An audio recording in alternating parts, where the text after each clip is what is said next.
Banyak baca, banyak lupa. Sedikit baca, sedikit lupa. Nggak ada baca, nggak ada yang lupa. So, bagaimana caranya? Ya udah, boleh nonton, boleh mendengar apapun ceritanya. Belajar tidak hanya cuma baca doang. Kali ini akan bahas tentang revolusi Rusia yang tentunya kalian tahu itu revolusi yang sangat besar juga dan pengaruhnya sangat luar biasa di sejarah peradaban manusia. Revolusi Rusia ini nantinya akan membentuk sebuah negara raksasa yang kita kenal namanya Uni Soviet.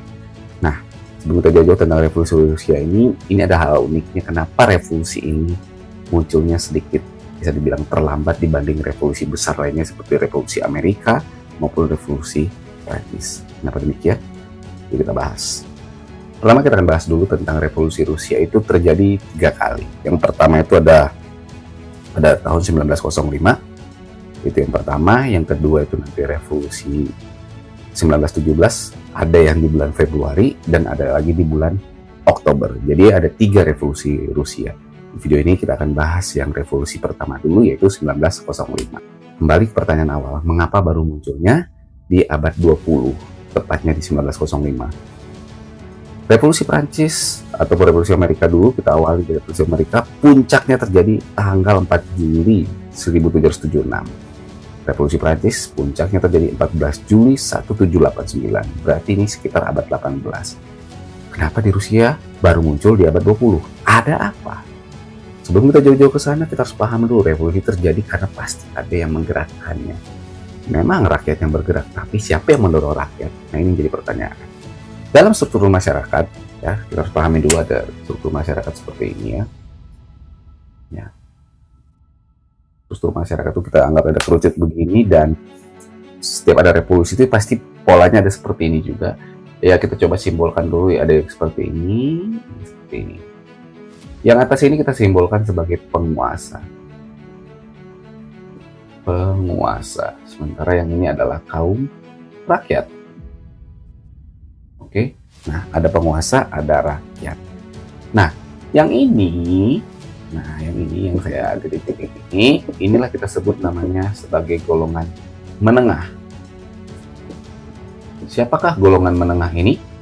Golongan menengah ini adalah kaum, bisa dibilang kaum bourgeois atau warga kota, atau orang-orang terpelajar intelektual, ataupun juga para pengusaha ataupun para pedagang. Nah, golongan menengah inilah yang menjadi motor penggerak setiap revolusi. Motor penggeraknya dialah sebagai penggerak utamanya yang mendorong rakyat nanti. Jadi ini menengah ini akan mendekati rakyat, ini akan mendekati rakyat, jadi golongan menengah akan mendekati rakyat, dan setelah mendekati rakyat, mereka nanti bareng-bareng untuk menggulingkan penguasa atau melawan penguasa. Ini terjadi di revolusi Amerika. George Washington, Benjamin Franklin, dan kawan-kawan bergerak bersama rakyat melawan pemerintahan kolonial Inggris pada saat itu. Sementara di revolusi Prancis, rakyat itu nanti dimotori nanti oleh golongan penggeraknya seperti Jean-Jacques Rousseau, Montesquieu, Voltaire, dan golongan-golongan lain. Nah, itu bergerak nanti mendekati rakyat dan bersama-sama melawan tirani Raja Louis XVI dan golongan gereja yang lain. Nah, di sini inilah yang menyebabkan terjadinya revolusi di Amerika maupun di Prancis pada tahun 1800-an. Sekali lagi ada golongan menengahnya. Ada golongan menengahnya yang sebagai motor penggerak. Nah, jadi pertanyaan adalah bagaimana dengan di Rusia? Di Rusia pada abad 18 belum ada namanya golongan menengah. Pada abad ke-19, golongan menengah pun tidak ada. Nah, bayangkan selama 200 tahun ketika Prancis dan Amerika sedang revolusi, di Rusia itu hanya ada 2 golongan, yaitu penguasa dan rakyat. Dan kita tahu kalau sudah seperti ini berarti yang sangat punya wewenang adalah penguasa. Yang sangat otoriter adalah penguasa, dan rakyatlah yang akan merasa paling ditekan di sini. Nah, kenapa baru munculnya di abad 20? Itu karena setelah Rusia mengalami melakukan industri, nah nanti mulai memunculkan para golongan-golongan menengah dari kaum intelektual dan para pengusaha nantinya ya. Nah, itu baru muncul dan mulai berani keluar itu ketika abad 20 ya, sekitar 1900-an. Nah, itu yang kita sebut nanti golongan menengahnya, yang nanti membawa pemikiran-pemikiran seperti dari revolusi Prancis, Amerika, dan juga ada beberapa lagi, karena melihat ada yang tidak sesuai dengan cita-cita bangsa ini. Nah, dari situ nanti mereka mendekati rakyat dan akhirnya melawan penguasa. Sekali lagi, kenapa baru terjadi abad 20? Karena golongan menengahnya di Rusia itu baru muncul terlambat lah ya, bisa dibilang di abad 20, tepatnya 1900-an. Nah, kalau kita udah bahas tentang kenapa revolusi itu munculnya di abad 20, nah kita akan bahas dulu kenapa bisa terjadi revolusi Rusia 1905. Kita bahas dulu secara runtut ya, dari sebab umumnya dulu. Pertama itu kita akan bahas dari sisi pemerintahannya, terutama dari pemerintahannya. Kita tahu Rusia pada masa itu dipimpin oleh seorang Tsar. Nah, ini namanya adalah Tsar Nicholas II. Tsar Nicholas II ini dari dinasti Romanov, atau bisa dibilang dari keluarga Romanov. Pada dasarnya dia adalah seorang Tsar yang ya tidak mau jadi Tsar ya, lebih tepatnya dia lebih senang berburu dirinya. Tapi karena dia mewarisi tugas sebagai pewaris tahta, mau nggak mau dia pun harus mengemban tugas itu, tanggung jawab itu. Cuman dia sini cukup reaksioner, artinya dia itu punya kekuasaan mutlak. Karena dia yang ya, kita lihat tadi golongan tadi ya, dia penguasa tunggal, sehingga rakyat mau nggak mau harus tunduk di sini. Dan kita harus pahami lagi bahwa dalam posisi Tsar ini, Tsar itu artinya kaisar ya, Tsar. Ini Tsar Nicholas II ini, kalau kita perhatikan di bendera Rusia itu, ada dua kepala elang. Kita perhatikan ada dua kepala elang, di mana kepala elang itu satu itu melambangkan tentang seorang Tsar Nicholas ini sebagai seorang kepala negara sekaligus juga kepala pemerintahan. Sementara satu kepala lagi itu melambangkan sebagai Tsar Nicholas sebagai pelindung gereja Katolik Ortodoks yang dianut oleh warga Rusia. Sekali lagi menjadi kepala gerejanya, pelindung kepala gerejanya. Kita lihat di kakinya ada megang, kaki elangnya ada megang mahkota, satu lagi megang tongkat, itu perlambangan sebagai penguasa sekaligus juga pelindung gereja. Jadi bisa dibilang dia ini ya seperti layaknya orang suci juga, layaknya seperti raja di Inggris, gereja Anglikan ya. Jadi dia ini benar dianggap sebagai bapak gereja di sini. Tapi dia bertindak reaksioner. Maksudnya apa? Dia cukup sangat maju pemikirannya karena dia pengen membuat Rusia itu lebih berjaya lagi, terutama dalam sektor industri yang sangat terlambat dibanding negara Eropa Barat pada hari. Nah, percepatan ini itu sangat menimbulkan penderitaan ya, karena rakyat terpaksa mau nggak mau harus jadi buruh, dan tentunya ini jadi masalah karena banyak problem sosial nanti yang muncul di situ. Nah, tapi itu demi kemajuan Rusia. Di sini saat ini masih rada baik ya sebenarnya. Cuman ya tentu saja dia harus otoriter di sini. Itulah kepemimpinan Tsar Nicholas II yang reaksioner. Kedua, tadi kita kan udah bahas tentang rakyat ini, dia itu kan banyak yang jadi buruh, dan ada buruh pabrik untuk industri, ada juga di buruh tani. Masalahnya di Rusia ini lahannya luas, cuman lahannya luas ini tanahnya rata-rata bukan dimiliki oleh rakyat secara mayoritas, tapi justru oleh para penguasa dan koleganya ya. Jadi ada tuan tanah jadi kolega raja ya, dia cara itu jadi pegang tanahnya gitu. Nah, rakyat mau jadi buruh, masalahnya menentukan upah itu kan terserah tuan tanahnya. Nah, atau mungkin tidak suka atau tidak suka bisa dipecat sehingga rakyat tidak punya pekerjaan, sehingga apa yang terjadi? Kelaparan muncul. Nah, ini rakyat sangat menderita sekali pada saat ini. Dampak selanjutnya lagi yang jadi sebab umumnya adalah karena tanah itu dimiliki penguasa, maka otomatis rakyat di sini secara status ekonominya ya sangat miskin dibanding penguasa ataupun para golongan-golongan yang dekat seperti tuan tanah kayak gitu, sehingga jurang antara si kaya dan yang miskin itu sangat jauh. Nah, ini jadi masalah sosial yang sangat mengakar di Rusia pada masa itu.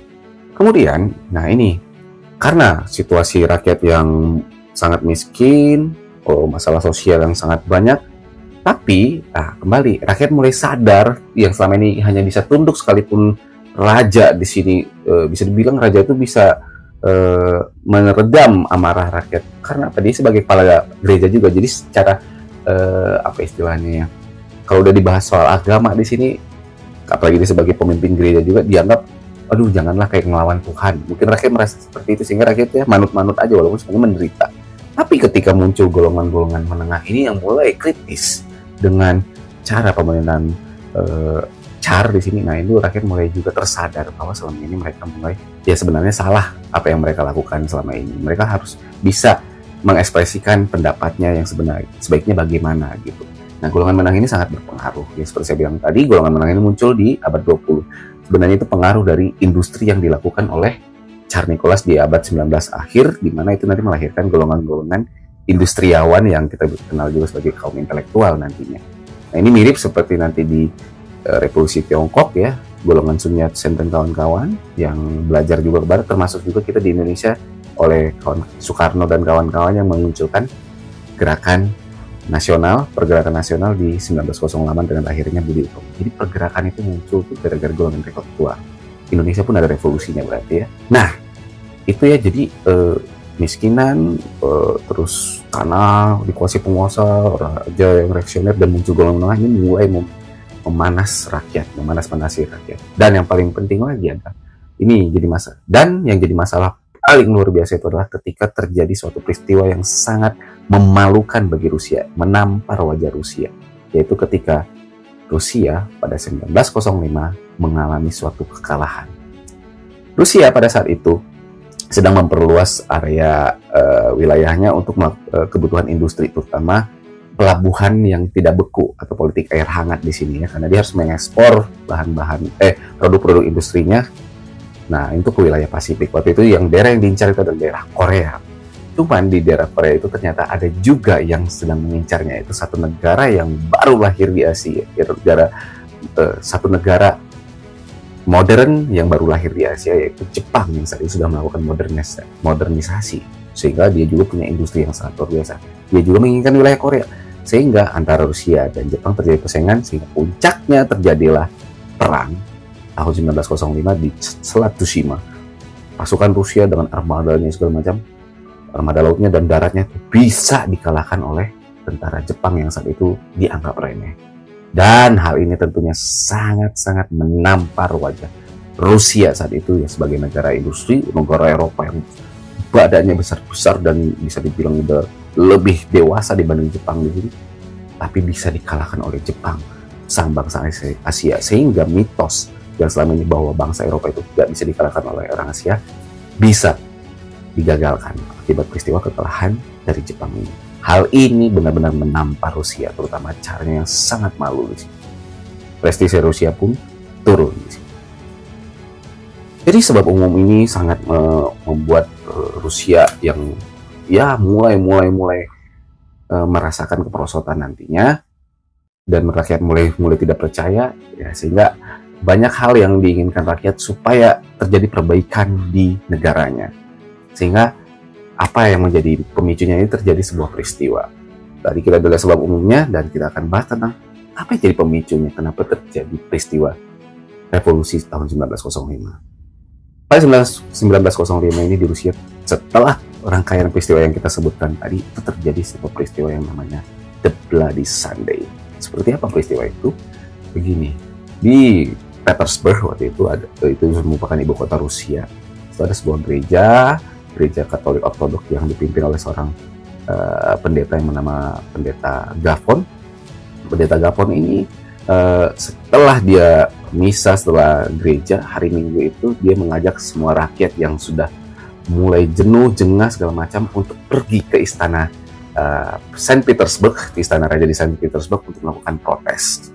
Mereka itu demonya damai ya, maksudnya ya demo damai lah, mengajak raja, ayolah raja, diskusilah kita. Ayolah kita diskusi, kita perbaiki keadaan bangsa ini gitu. Jangan seperti ini. Karena raja kan sudah sangat malu setelah peristiwa kekalahan dari Jepang itu, sehingga rakyat pun masih tetap menaruh kepercayaan kepada Tsar supaya ayo kita bangkit bareng-bareng, mari perbaiki bareng-bareng gitu. Jadi rakyat di sini banyak menuntut, khususnya untuk masalah ekonomi. Pokok pentingnya nanti adalah masalah tanah dan beberapa hal yang lain berkaitan dengan ekonomi lah pokoknya. Nah, di sini rakyat melakukan demo, berjalan pulang gereja. Jadi anak kecil, perempuan datang semuanya berduyun-duyun, demo secara damai. Sebenarnya nggak ada demo protes. Ayo raja turunlah, Tsar turunlah, kita akan ngobrol bareng. Tapi di tengah salju di depan gerbang istana di Saint Petersburg itu, ketika mereka tiba, itu mereka dihadang oleh pasukan Tsar lengkap persenjataan. Nah, pendeta udah ngomong, kami mau datang dengan damai, ayo Char, turunlah, ayo kita ngobrol lah, mari kita perbaiki bareng-bareng. Tapi Char Nicholas malah memerintahkan pasukannya untuk menembaki kaum jemaat-jemaat gereja tadi, sehingga banyak banget yang korban. Terjadi penembakan yang menewaskan wanita, anak-anak, dan lain-lainnya, sehingga peristiwa itu pun dikenal sebagai peristiwa The Bloody Sunday. Nah, gara-gara peristiwa itu, hal ini sangat mencoreng muka Char Nicholas. Rakyat yang selama ini merasa Char Nicholas sebagai pelindung gereja, sebagai pelindung, bagaimana terjadilah peristiwa yang kita kenal namanya Bloody Sunday. Bagaimana jalan ceritanya? Yuk kita tonton dulu sebentar peristiwa tersebut. Setelah peristiwa itu, Char Nicholas pun mulai setelah peristiwa itu, rakyat pun sangat-sangat benci ke Char Nicholas. Char yang selama ini dianggap sebagai pelindung gereja, ini sebagai orang yang tidak bertanggung jawab, tidak lagi suci, dan mereka tidak hormat lagi pada Char Nicholas. Sehingga tidak lagi ada istilah The Bloody Sunday, nanti kelak menjadi The Bloody Nicholas. Itulah kemarahan rakyat. Rakyat pun nanti akhirnya melakukan demo massal, pemogokan massal. Rakyat pun nanti mengadakan pemogokan massal, buru-buru ada mogok semua, melakukan protes di kota-kota besar juga, melakukan demo juga. Nah, dan itu kemudian berduyun, mereka muak dengan pemerintahan Char di sini. Namun, Char di sini melakukan reaksi yang sangat-sangat agresif juga. Bukannya dia merangkul rakyat atau meminta maaf, tapi malah dia melakukan tindakan represif, di mana dia nanti membantai, menembaki orang-orang yang protes tersebut. Dan karena memang kekuatan Char Nicholas masih kuat di situ, rakyat pun akhirnya banyak yang kalah. Jadi golongan rakyat banyak yang ditangkap, banyak yang ditangkapi, ada yang dihukum mati juga segala macam, dan akhirnya demo-demo itu pun terpaksa berhenti karena tindakan represif Char ini. Bisa dibilang aksi-aksi pemogokan sehingga terjadi revolusi tersebut, demo tersebut, itu bisa dibilang gagal karena tindakan represifnya Char Nicholas. Tapi ya karena itu juga nanti ada semacam perubahan juga seperti yang dikehendaki rakyat. Nanti Char Nicholas akan membangun sebuah lembaga yang namanya Duma. Duma itu adalah sebagai lembaga seperti Dewan Perwakilan Rakyat ya. Jadi Duma ini dijadikan sebagai wadah aspirasi rakyat. Ya kan tadi demo kan langsung ke istana ditembakin. Nah sekarang dibikinlah Duma sebagai wadahnya, sebagai untuk wadah aspirasi mereka seperti DPR. Cuma masalahnya Duma ini kebanyakan anggotanya dipilih oleh Char Nicholas, sehingga aspirasi yang disampaikan rakyat kepada anggota-anggota Duma itu sebenarnya ya walaupun nyampe Char ya tidak ada pengaruhnya apapun, karena yang jadi anggota Duma itu adalah orang-orang Char lagi gitu. Jadi itu hanya seperti pepesan kosong lah bisa dibilang. Rakyat pun nanti mulai sadar, sehingga gara-gara kegagalan Duma inilah yang memunculkan nanti revolusi selanjutnya, yaitu revolusi Februari 1917 ya. Ini salah satu sebab umumnya nanti. Tapi paling nggak Nicholas di sini bisa meredam revolusi 1905. Apa yang terjadi di 1917? Yuk kita saksikan nanti di video selanjutnya. Terima kasih kalian yang masih menyaksikan video ini. Kalau ada yang mau ditanyakan atau komentar, boleh di kolom komentar, mungkin saya bisa jawab dalam bentuk video atau apapun nantinya. Demikian revolusi Rusia 1905, revolusi pertama. Tunggu lagi ya di revolusi keduanya 1917. Sampai ketemu lagi. Terima kasih.